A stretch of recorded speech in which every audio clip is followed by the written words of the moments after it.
رسول اللہ صلی اللہ علیہ وسلم کے زمانے میں ایک عورت کو بہت خون آتا تھا، تو اس کے لیے ام سلمہ نے رسول اللہ صلی اللہ علیہ وسلم سے پوچھا، تو آپ نے فرمایا اسے چاہیے کہ یہ عارضہ لاحق ہونے سے پہلے مہینے میں حیض کے دنوں اور راتوں کی گنتی کا خیال کرے.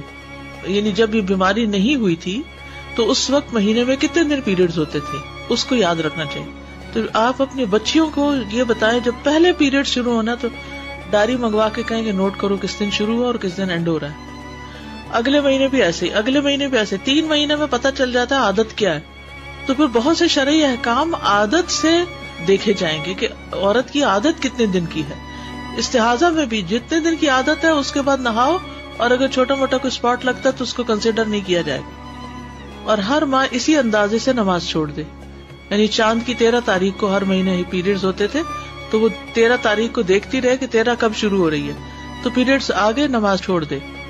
جب یہ دن گزر جائیں تو غسل کر لے اور انڈر ویئر پہن لے اور اس میں نماز پڑھتی رہے، یعنی اپنے پیڈ وغیرہ رکھ کے.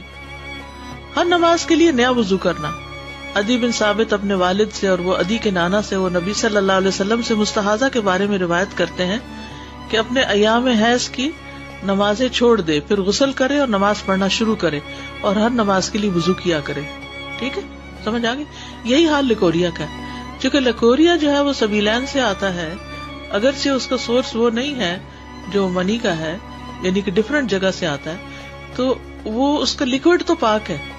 نہیں، لیکوریا اگر آپ کے کپڑوں کو لگ گیا تو کپڑا نہیں ناپاک ہوا، لیکن چونکہ نکلا سبیلین سے تو کوئی بھی چیز جب سبیلین سے نکلتی ہے تو وضو آ جاتا ہے اس پر. ٹھیک. اسی طرح یہی حال مزی کی طہارت کا ہے. حضرت علی رضی اللہ عنہ کہتے ہیں کہ میں ایک ایسا آدمی تھا جس کی مزی بہت نکلتی تھی، تو میں بار بار غسل کرتا تھا، یہاں تک کہ میری کمر کی کھال بوجہ پانی پھٹ گئی.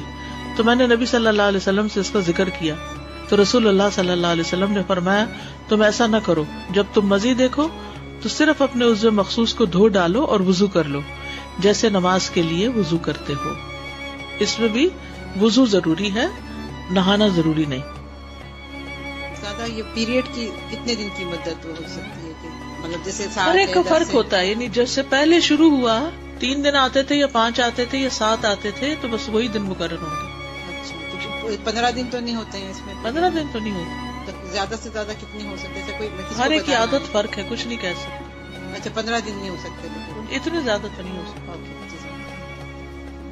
استاذہ، میں نے استخاصہ کے لیے پوچھنا ہے کہ جب آپ استخاصہ کے ساتھ ہوں تو جیسے آج کلاس ہو رہی ہے اور اگر مجھے استخاصہ ہے تو میں جماعت کے ساتھ نماز پڑھ لوں یا جی پڑھ سکتے، روزہ بھی رکھ سکتے ہیں، سب کچھ. جی صبح کے وضو کے ساتھ جو ہم آپ کے نہیں، اس وضو کے ساتھ نہیں، وضو تازہ کرنا پڑے گا. یہی تو بتایا گیا نا کہ ہر نماز سے پہلے کیا کرو. جی ہاں، نماز سے پہلے نیا وضو کرنا.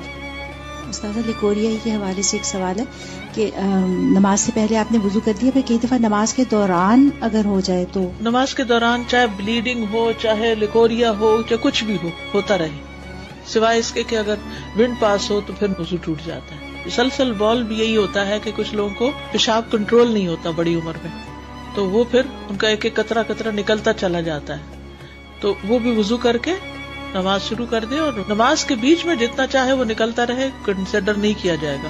ہاں، اگلی نماز سے پہلے پھر وضو کرنا ہوگا.